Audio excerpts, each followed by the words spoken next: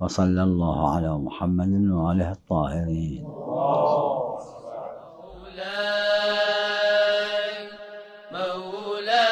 يا سيد انت الجليل وما عليك انكار، دارس في البتول وحيدر القرار، جدك ست احباب خيبر زينه الفقار سيد.